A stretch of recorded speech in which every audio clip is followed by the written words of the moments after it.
자, 이것만 알고 피해도 위암을 막을 수 있습니다. 위암을 부르는 위기 탈출 넘버 3. 예, 그 첫 번째는요. 선생님 열어주시겠습니까? 여기요. 네, 바로 한국인의 입맛. 예, 여러분들 생각 많으셨나요? 우리나라 사람들의 그 대부분 입맛이 맵고 짠 걸 좋아하시는데 예. 위암 발생률의 75%가 화학적 발암 물질이라고 해서 바로 음식물 속에 있습니다. 특히 매운 거 짠 거를 먹게 되면은 또 그것들이 위의 점막에 자극을 줘가지고 위의 점막에 상처를 내면서 발암 물질이 쉽게 접근할 수 있도록 그렇게 도와주는 역할을 하고 수 있습니다.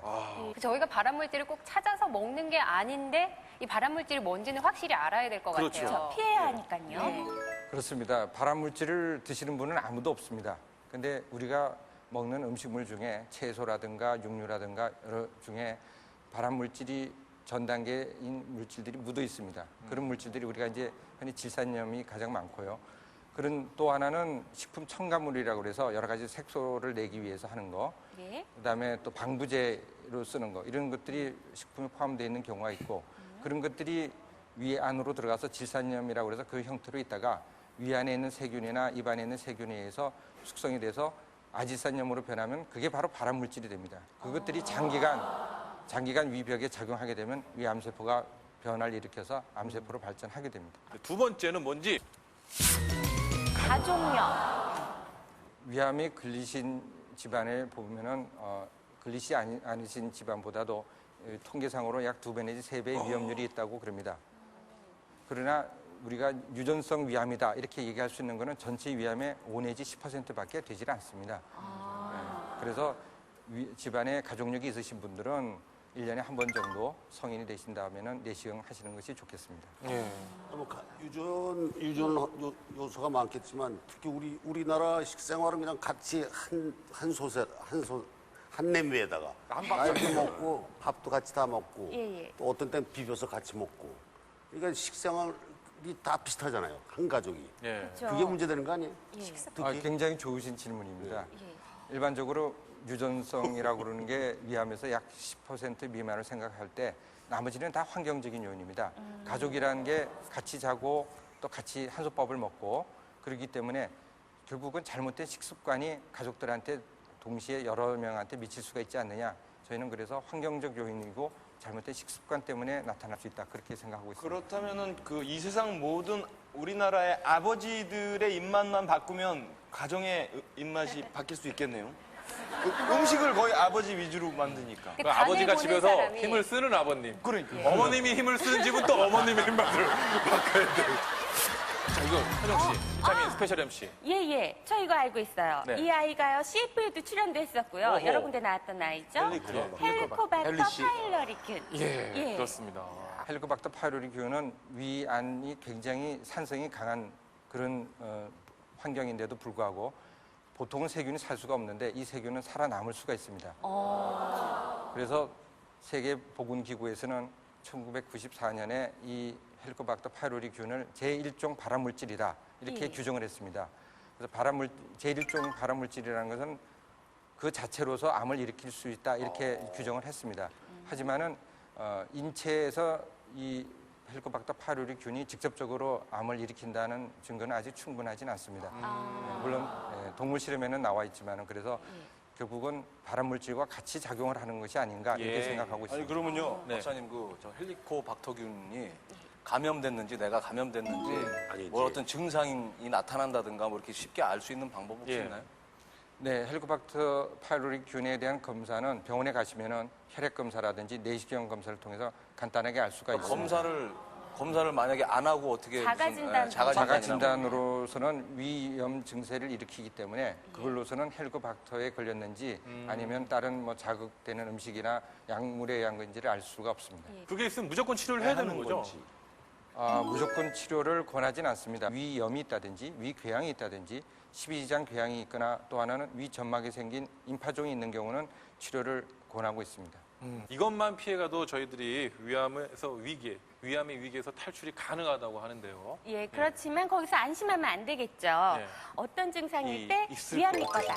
예. 아침에 자고 일어나서 이제 구역질 막 나올 때, 신물 넘어올 때 그런 거 아닙니까? 식사 후에 뭔가 좀 위가 조금 이렇게 뜨끔뜨끔하고 뭐 이런 통증이 있을 것 같아요. 통증이 없더라도 예. 뭘 먹었을 때 속이 더부룩하다거나 소화가 안 될 때 그때도 그럴 것 소화를요? 같아요. 가슴이 답답하고 이렇게 뭘 봐도 자꾸 짜증이 나고 뭐가 꽉 막힌 듯한 느낌이 들 때가 있어요. 그건 갱년기 증상 아니에요? 김민규 씨가 사실은 오늘 자리하신 이유는 저희들에게 살아있는 말씀들을 많이 해주시기 위해서잖아요. 어떤 증상들이 일어나나요? 전혀 증상이 없었어요, 근데 증상이 뭐 조금이라도 증상이 있으면은 알죠. 제가 금방 좀 느끼겠는데 전혀 없었어요, 증상이. 더 무섭네요. 증상이 진짜. 없다니까 더 무섭고. 예. 네, 위암 자체에 특이한 증상은 없습니다. 위가 헐거나 그래도 증상이 위염이나 위궤양이나 이런 증상과 비슷하기 때문에 예. 본인이 잘 모르고 자가 처방을 하고 나 그냥 위염이거니 위궤양이거니 하고서 제산제나 소화제 드시다가 늦게 발견이 돼가지고서 적절한 치료 시기를 놓쳐서 오시는 분들이 많습니다. 아, 그럼 어떻게 해야 돼? 이 조기 위암 같으면은 예. 약 80% 정도에서 우연히 검진하다가 발견되는 경우가 많습니다. 예. 따라서 정기적으로 검진을 하는 것이 가장 좋은 위암 발견의 방법이 되겠습니다. 박사님, 제가 그 2년 전에 내시경 했을 때 위염 증세가 좀 있었다고 그랬거든요.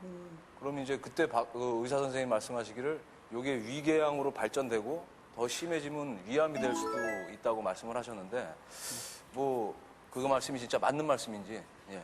네, 위염이란 것은 예. 뭐 글자 그대로 위에 염증이 생기는 겁니다. 그 염증이 꼭 뭐 세균이 들어가서 자라는 것이 아니고 우리가 자극성이 되는 음식이나 또 어떤 약물에 의해 가지고서 위벽 자체에서 염증 반응을 보이는 것이죠. 그 왼쪽이 미란성 위염이란 거는 우리가 흔히 술을 먹거나 담배를 태우거나 또 자극성 있는 음식을 먹었을 때 위벽이 조금 이렇게 전체적으로 이렇게 뿔긋뿔긋하게 자극받아서 생기는 그렇게 반응이기 때문에 우리가 미란성 위염이라고 그러고 이것은 암하고 상관이 없습니다.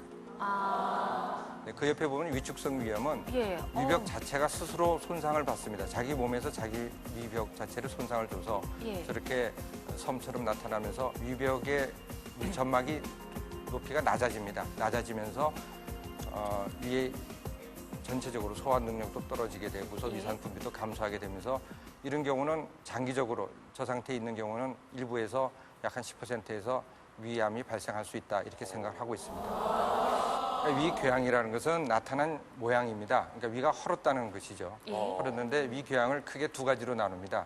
하나는 소화성 궤양이라고 그러고 하나는 흔히 말해서 이제 악성 궤양이다 이렇게 얘기를 합니다. 네. 그래서 소화성 궤양이라는 것은 위산에서 위벽 자체가 위 점막 자체가 스스로 헐게 됩니다. 위산이 많아져서 그래서 거기 상처가 나고 그게 모양이 이제 저렇게 왼쪽처럼 이렇게 저거는 나아가는 모양인데요. 저런 모양을 띠게 돼서 우리가 궤양이라고 그러고 악성 위궤양이라는 것은 암세포가 자라다가 예. 자기 스스로가 헐게 됩니다. 떨어져 나가서. 그랬을 때 저렇게 모양이 좀 지저분하게 나타나는 움푹 파인 거죠, 예, 지금.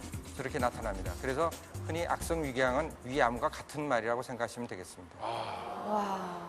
자, 그렇다면 한국인의 경제질환 제3탄 위암은 치료 비용에 대해서 저희들이 경제적인 그 치료 비용에 대해서 알아볼 텐데요. 최고 비용, 최저 비용을 지금부터 저희들이 1년 기준으로 저희들이 생각을 해볼 텐데 노 반장님은 그 최고 비용, 1년의 최고 비용이 어느 정도 들 거라고 생각하세요?